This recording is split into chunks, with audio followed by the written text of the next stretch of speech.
it's time for us to get into the consumer tech segment. And today in the consumer tech segment, Philip Ashon is going to bring us up to speed with all the things that you might have missed in the world of tech. Good morning, Philip. How are you? Good morning. How has the week been for you? Pretty upbeat about where things are going. All things considered. All things considered. I'm pretty upbeat. Whether from the music side, entering into the political. Forget the Americans. I mean, as far as my life is concerned, I'm pretty upbeat. We're good. And I'm glad about that. But I mean, as we always do, it's always nice to sometimes just look back at where you've come from to see where exactly you're going. And that's what we're going to do on the segment this morning. I wanted us to look at some of the big stories of the last quarter, the last 2 quarters within the tech space and its significance for the ordinary person or the average person, even for big corporates as well, what it actually means, you know, because sometimes you see the stories, but you don't really understand what the dynamics actually are. And for me, I think the biggest story is WhatsApp's decision to enter into the disappearing messages and disappearing media sort of space. Okay. It's something that has been pretty big with messaging platforms like Signal and to a point Telegram. But WhatsApp deciding to enter it makes it more mainstream because this is WhatsApp. It's the biggest messaging platform globally. So when they decide to make a shift and do something, it's a big deal. And I think it's a big deal for a number of reasons. Obviously for the security, you know, because, you know, Signal currently is one of the leading platforms in terms of very well thought out security options for people who want to send, for example, encrypted messages, you know, messages that won't be intercepted by anybody. What Signal actually does is that you can actually decide whether you want the message to stay on for 30 seconds all the way to 1 week. You can adjust it as you please, you know. And for WhatsApp to make a decision to enter that space, it's huge. I think it's very, very significant. The only downside is that obviously this is new for WhatsApp. It started a conversation a couple of months ago with disappearing media. So for example, you send someone a video and then it disappears after a period. And now they've entered into the disappearing messages bit. And we're just going to show you the press statement or the advisory of sorts from WhatsApp on their website. We're showing that to viewers in a bit. But the underlying factor here is, and the reason why people feel that WhatsApp should have probably done a little more work before outdooring was that with WhatsApp, it's a 7-day period. I mean, if the message, you have to be able to access the message within a 7-day period. After 7 days, it's gone. Whereas competitors like Signal and the like will give you options. It's customizable. You can have it in like 30 seconds or a minute or whichever. But WhatsApp restricts you to 7 days. If after 7 days the message has been opened, cool, it disappears. But there's a lot that also comes with the WhatsApp package. And we'll be going to the website in a bit to show you what exactly I'm talking about. It's not a straightforward thing because for one thing, if the user doesn't open WhatsApp in a 7-day period, the message will disappear, which is normal. However, the preview of the message might still be displayed in the notifications. So let's say you don't open your WhatsApp in 7 days, guess what? The notification should still have the message that the person sent. The other thing is when you reply a message, the initial message is quoted, which is kind of normal. Now, if you reply a disappearing message, the quoted text might remain in the chat after 7 days. So then really, what's the point? Because I'm expecting that if I delete something, there shouldn't be any trace of it. Other thing is, if a user creates a backup before the message disappears, the disappearing message will be included in the backup. Now, I mean, I'm thinking that the message should disappear, right? But then, so why is there a backup? Why, if you create a backup, apparently the disappearing message will still be there. Now, the disappearing message will be deleted when the user restores from a backup, because obviously the 7-day period has elapsed. Now, also, only use disappearing message with people we trust, and this is the reason why they say that. Now, people might be able to take a screenshot, which is kind of weird because, I mean, the whole point of a disappearing message is to keep a certain level of secrecy. So if someone can take a screenshot, it kind of defeats the whole purpose. And so that's why they want you to keep, you know, send those sort of messages to people you trust. Secondly, people can copy and save content from a disappearing message before it disappears. It kind of makes you wonder, then why do you even introduce the concept of a disappearing message if people can do all of these things? And this is where the criticism is coming from. But then I can understand why WhatsApp would do this. It will have to do it incrementally. It will have to do it in phases.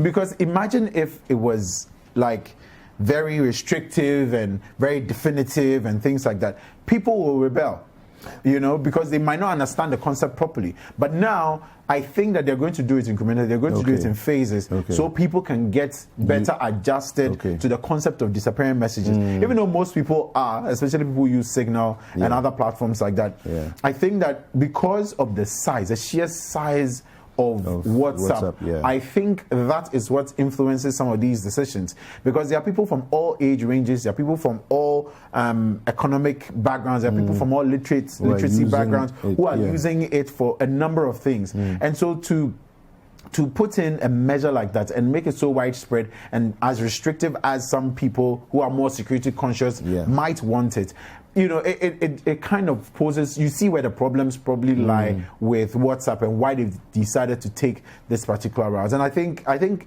kudos to them.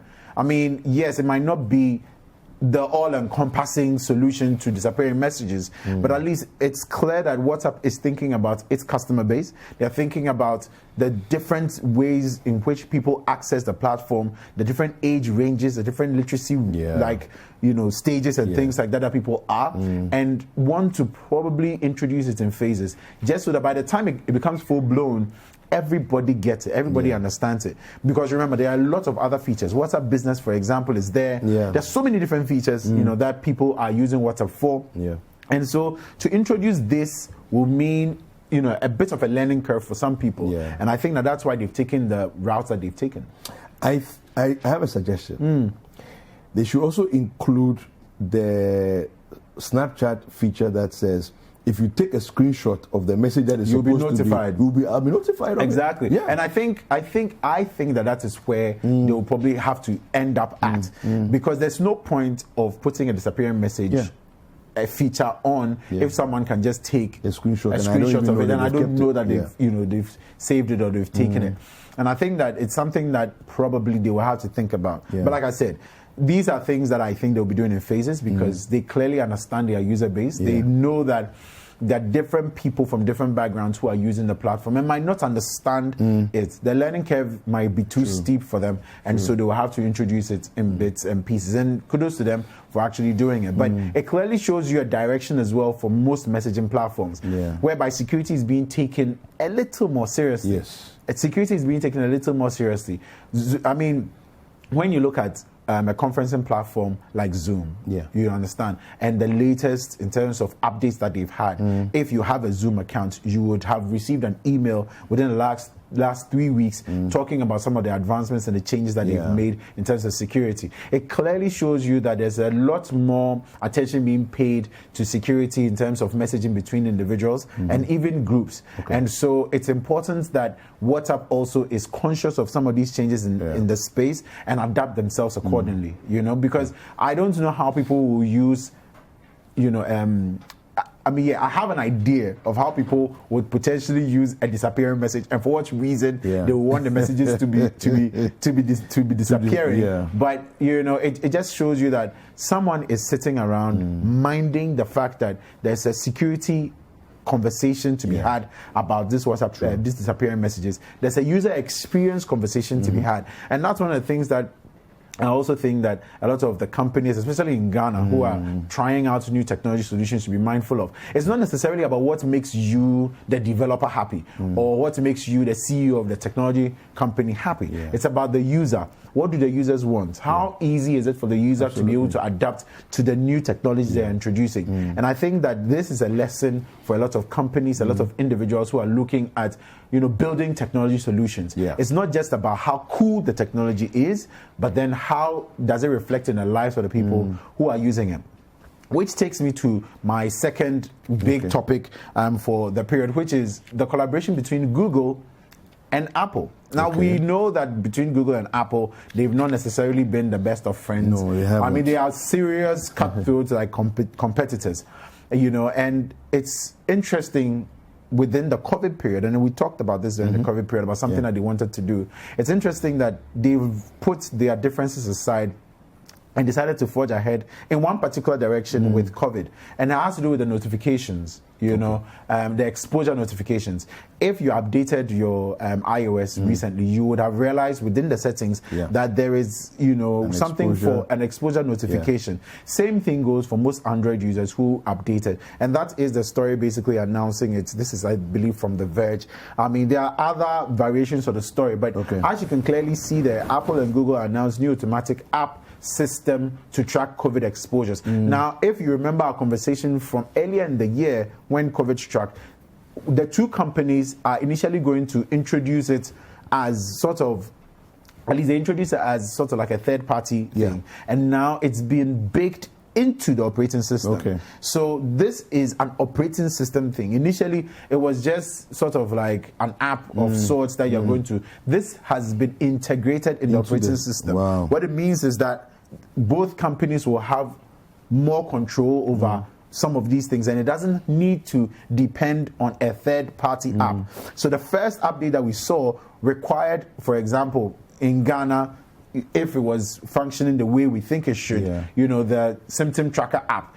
What it will mean is that the symptom tracker app will be linked to this feature so that as many people as possible who are using it will receive notifications based on their exposure levels and if you are next to someone who has been exposed. Now what this means is that it takes it beyond just a third-party thing. Now it is baked into the system, and so once you enable it, you have better data that you can basically work with. I mean, I haven't really seen people use it that much in Ghana. No, I mean, you can turn it on. It has a number of things that you need to be aware of. But what I am very psyched up about is the fact that such fierce competitors can put their differences aside and still find a way to collaborate just for the sake of humanity. And for me, it's testament to the fact that there is still some bit of humanity left in some of these companies. It might be about the profits, but then it shows that they can get to that point where they can put aside their differences and actually collaborate and work on something together. As to how we, the citizens or the users, tend to use that technology, that's a different conversation for another day. But I just think that it's worth noting how well and how committed they have been to this cause. Because they could have just left it as a third-party thing. But then, I mean, if you have updated your Android or if you have updated your iOS, you would have noticed by now that the exposure notification thing is baked right into the operating system. And I think it's kudos to the two companies, but I mean, the rest is up to us. It's always been up to us. Whether you're wearing a nose mask or you're social distancing or whatever, it's always up to us. If we want to use it, we'll use it. It will help us. You get the buzz on your phone when you are in close proximity to someone who has been exposed to COVID. It would help if only we will use it. The technology, as I always say, is simply an enabler. Taking me to my third topic, not necessarily related, but it's kind of a big deal if you are an African startup or you're a startup who's based in Africa, who is building African solutions. Now, there is a company in Nigeria called Paystack. Now, Paystack is basically a financial technology company offering services for the likes of MTN and some other big institutions globally. Now, they've been bought, or they are supposed to be bought, by a company called Stripe, which is an international financial technology solutions provider as well. Now, the figure quoted was around $200 million thereabouts, and that is the press statement from the Stripe website. So Stripe will acquire Paystack to accelerate online commerce across Africa. Now, the reason why this is a big deal is because Paystack was already doing immense work on the continent. Coming from Nigeria, obviously because of the population, it was clear that Paystack was doing an amazing job. So it would definitely attract some attention from the global community. Now, for Stripe to come into the conversation, was a big deal because Paystack, like when you listen to the story, how the young men started up the company, how they've grown it to where it is now, it's just a very feel good story. The fact that young entrepreneurs in Africa can actually build a solution which can attract this level of investment. I mean, it kind of pales in comparison to what Flutterwave, because Flutterwave is currently estimated to be valued around $600 million US dollars. Wow. So I mean, that's a different conversation. But then the reason why this is such a feel-good factor is because, the young men who founded the company are so relatable. Their story is so relatable to a lot of young startups. And, the fact that they've been able to build this from ground up to the point where, and we'll be getting to the press statements in a bit, because I just wanted to highlight something briefly. The reason why for me it's important is a number of things. Number one, it clearly shows you that startups in Africa are actually worth something. And they are not worth something as in on an African valuation. They're worth something on a global valuation level. And it's important that, investors within Africa might not necessarily see it as a big deal. But then if we start looking in country or in continents to notice the value of some of these local solutions, I think it will be incredible. Now, the African internet economy is expanding quickly. Now, this might be PR conversation or PR lingua, but then I think that what it does is it puts the continent and the startups and the young technology companies on a certain pedestal when some of these verbs and adjectives are used. So the African internet economy is expanding quickly, with online commerce in the region growing 21% year over year, 75% faster than the global average. Now, in order to increase Africa's online GDP, Stripe has entered into an agreement to acquire Paystack, a technology company based in Lagos that makes it easy for organizations of all sizes to collect payments around the world. Now, some of these solutions are what your Haptels and your express pays and that sort of thing. That is what basically Paystack has been doing. Obviously, Nigeria is a huge market, so it kind of changes the dynamics in terms of how they play. But then, what is important to note is that when the support is there, when the patronage is there, these young companies will grow. I personally had a bit of a problem with how it was couched about how it's only the coming in of Stripe that would sort of take this company to the global level. But then it's true because, yes, they were huge in Africa. They had, a number of investors. But then when you have an international collaboration which sends your solution to the global stage, it changes the dynamics completely. And I think that it speaks to the fact that local technology entrepreneurs need support. They need the exposure. They need all the backing possible, because these stories are just examples of what African technology entrepreneurs can do and what they're capable of. And I think for me, it represents a lot. It was such a huge story, over the last quarter.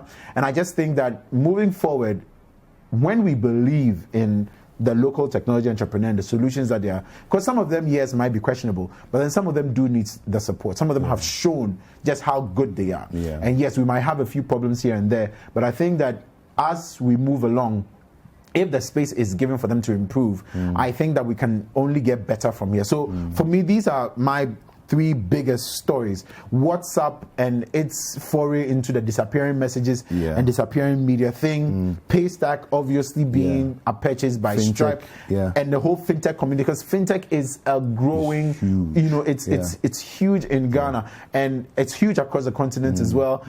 It's growing, which means that there is space for mistakes to be made. There's space for much growth. And if Stripe is coming in with that level, with that amount of money to take it to a global level, it just shows you the sort of interest that's there. And of course, finally Google and Apple. For me, I think the biggest part of it is the fact that sometimes you need to look more at collaboration than competition, especially when it has to do with public good. And so those are the three stories that really struck me over the last couple of quarters. Fantastic. Good conversation there. Thank you very much to Philip Kofi Ashon, who is the head of production here at Citi TV and also the host of Citi Trends on 97.3 Citi FM. Hi there. We hope you enjoyed the show. Make sure to subscribe, like, comment, and share with your friends. This is Breakfast Daily on Citi TV. Join the Breakfast Daily team Monday through Fridays from 7:30 a.m. to 10. Join us for breakfast daily, only on Citi TV.